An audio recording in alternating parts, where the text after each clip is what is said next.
I need y'all to like the video and comment if you feel like, and subscribe if you like. But make sure you turn on your post notifications so you know the next time I drop something.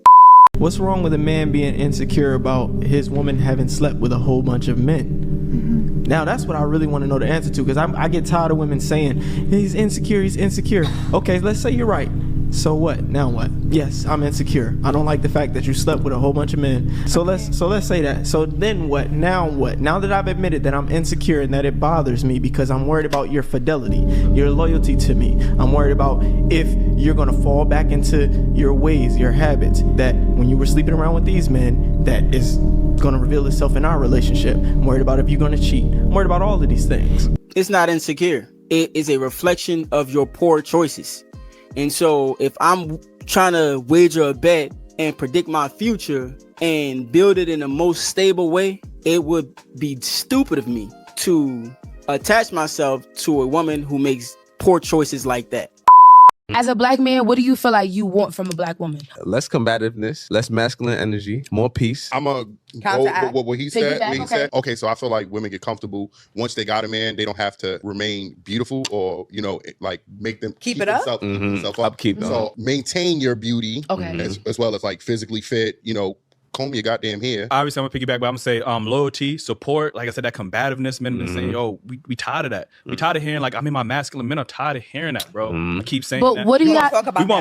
We want more feminine women. Yeah, equate submissiveness with slavery and shit. That's not what that is. Somebody that's physically fit. You know what I mean? Because we guys are visual. Respect. You know what I mean? Like these are things that we want in our women. And understanding and communicating. Yeah, they just don't. They don't get it. They weren't taught it. You know what I'm saying? So it's not even them. I'm not trying to take the onus off of where it belongs. They do have to adjust and course correct, but they don't mean to be masculine. That's just how they was raised. It's like, that's all we know. I know it's not supposed to be like this, but I can't course correct for some reason because I just don't know how. I wasn't taught that. And you got to think about it. It's different when you grew up around a man. And so his tonalities and how he talked to you, that's not new.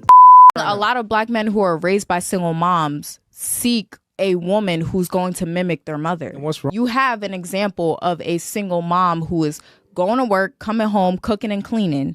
So you think like your partner should be that way. And we know a lot of black moms are softer on their sons too. So they expect their girlfriends to be the same way. So then when they get a girlfriend, they expect them to be just like their mom because that's what we normally seek, our parents, right? What's wrong with that?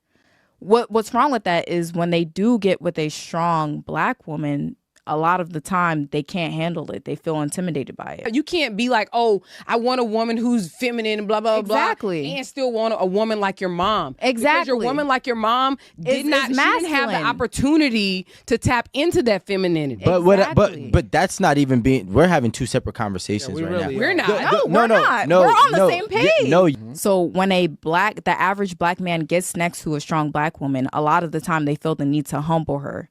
They feel like they are intimidated by her and they have to break her down because a lot of men want to feel dominance in a relationship. So when they get next to a strong black woman, it's not what they think it is. They seek that because that's what their mom was. But then when they get it, they don't like it anymore, right? Because she has strong opinions. She's independent. That's why we see a lot of black men say that, oh, black women are too masculine. I can't have my woman make more money than me, right? Because they see that as too much, too tough, too independent, too masculine. That's because like we live in a society where we have a power structure based on race. We can't run away from that. Black men are at the lowest when it comes to power structure because they're systematically oppressed and racially targeted, right? So then when we look at white men, for example, they are at the top of the food chain.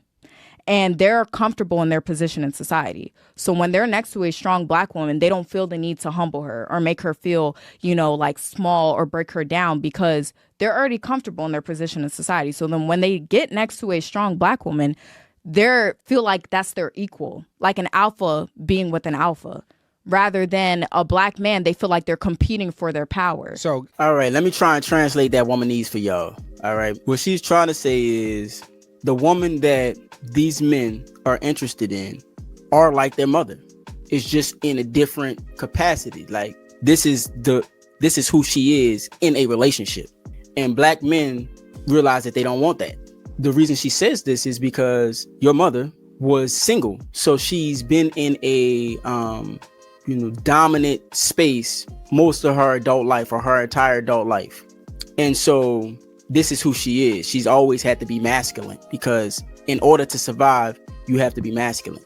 Now, here's where she went wrong at, okay? Number one, alphas don't attract alphas, all right? It's like sugar and spice, yin and yang, all right? The opposite attracts each other. So an alpha is not looking to attract another alpha, because even though I could make you submit, I don't really want to. You know what I mean? The juice ain't worth the squeeze of me trying to make you submit as a woman. You have to come willingly.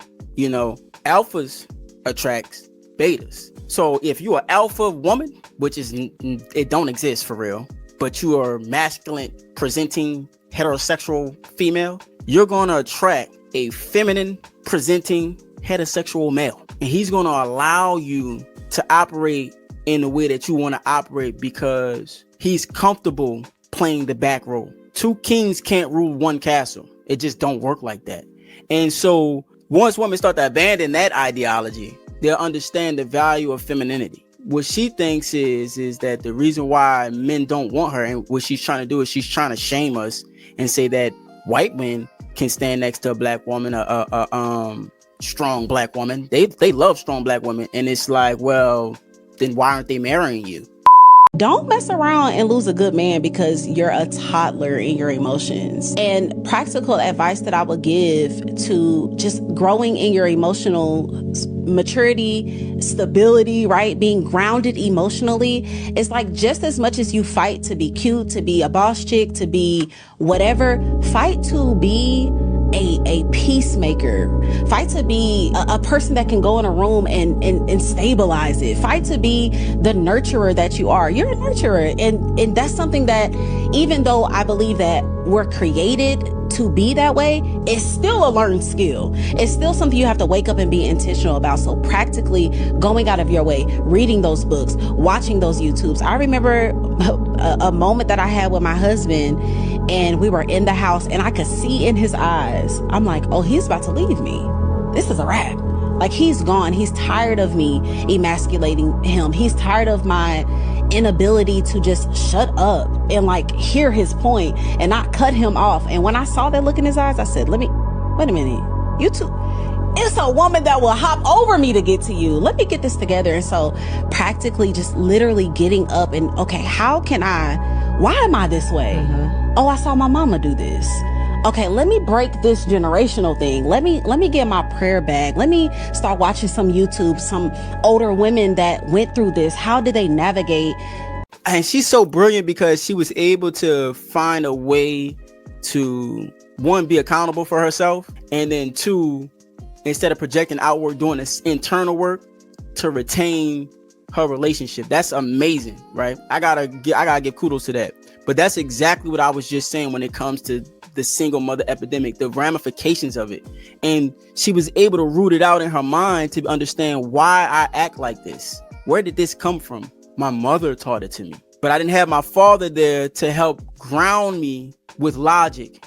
All I had was my mother, and she's emotional. And so this is all I know is how to emote like a woman. So to be able to course correct that well, man, you gotta applaud that. Am I wrong for breaking up with my boyfriend because he decided to DoorDash on a trip that we had in Florida? Mind you, we were only there for 72 hours. So why are you trying to DoorDash on a 72-hour trip? So anyway, one day my boyfriend hit me up and he was like, oh, I want to take you to Florida. Let's go have some fun. So I'm all hyped and I'm all geeked to go. But, you know, I've already been to Florida before. Well, I lived there. I lived there for a significant amount of years. So, but I'm still hyped to go because it's with my boyfriend, my man, whatever. So anyway, he was like, I want to take you to Florida. Let's go have some fun. Let's just get away for the weekend, you know, a few little hours. You feel me? So anyway, we driving down there and stuff like that. And I'm assuming that he has everything taken care of because he was just like, just get in the car. So we get down to Florida and we pull up, you know, to this motel. And I'm just like, why the fuck are we at a motel? That's what I'm thinking in my head. But I'm like, you know what? If that's all he can afford, that's just all he can afford. Oh well, you know, I'm with my man, so I'm happy. So anyway, we get inside the little motel, and it just looked crazy up in there. But I was like, you know what? I'm just not even gonna say nothing. So anyway, I tell him like, man, I'm hungry. Like, let's go get something to eat. Like, let's go let's go get some seafood, let's get some crab legs or something. Like, let's go do something. Let's go eat by the beach. He was like, before we, you know, start eating and stuff like that, let me just go dash real quick.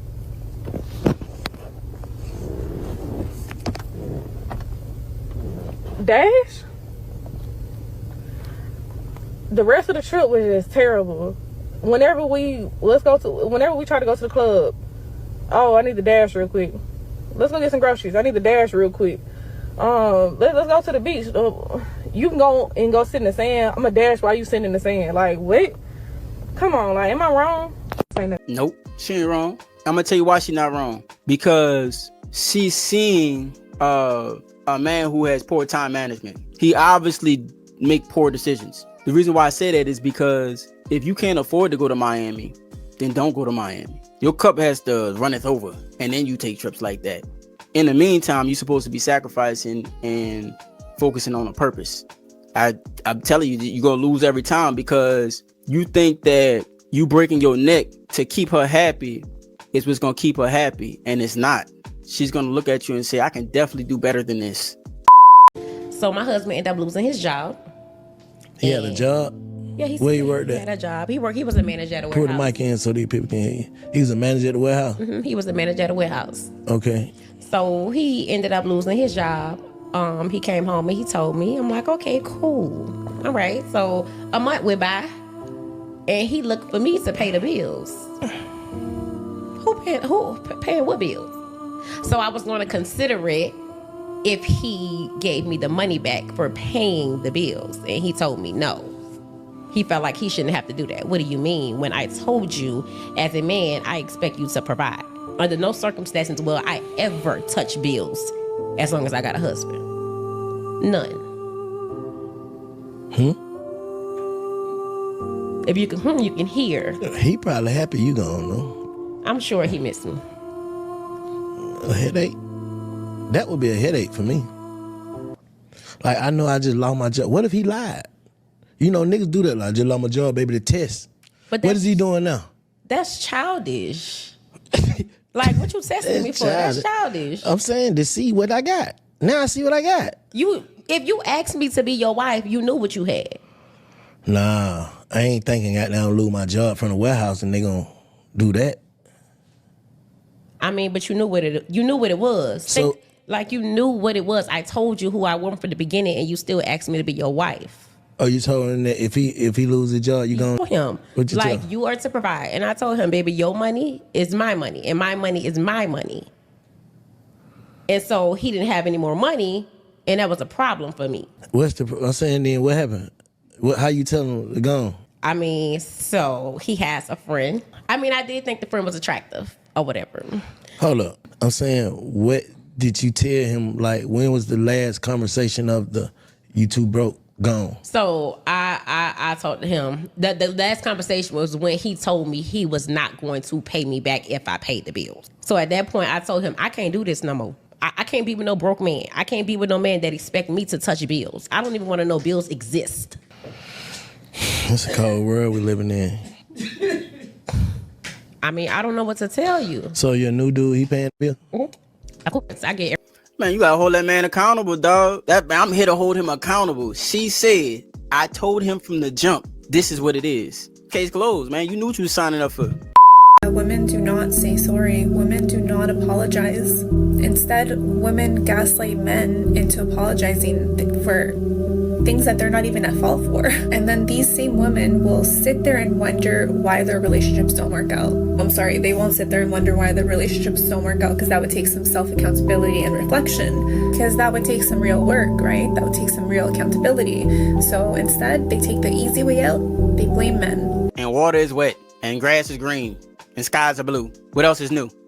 I think one of the most painful things I did with him is I told him, we learned to live without you. You're in the pictures. He was so focused on business, so focused on that he forgot. And I told him, hey, pull out your phone. Do you see these pictures? And we went through them. I said, do you remember this instant when Sophia did this? And he was looking at it and he could not remember most of the instances. He was in the pictures, but he really wasn't there. He was with us, but his brain was thinking about work, all the deals that he was missing, all of that stuff. And husband, when he was at work, he was thinking about home and how much he needed to be with us. You know, it does your family no good to be thinking about them when you're at work. You be where your feet are. When you're at work, give it all you got at work so that when you're home, you can put your phone down and not have to think about what you missed at work. I think what she's asking for is good time management, which it shouldn't be a tall order as a man. I'll say that. This sounds like a very competitive man. And so I think that she could have empathized with that a lot more and looked around and see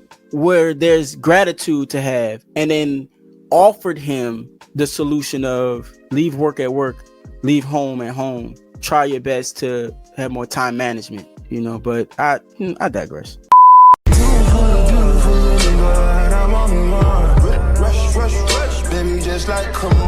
Man, y'all know why I put that in there. Shit. I need y'all to like the video and comment if you feel like, and subscribe if you like. But make sure you turn on your post notifications so you know the next time I drop something.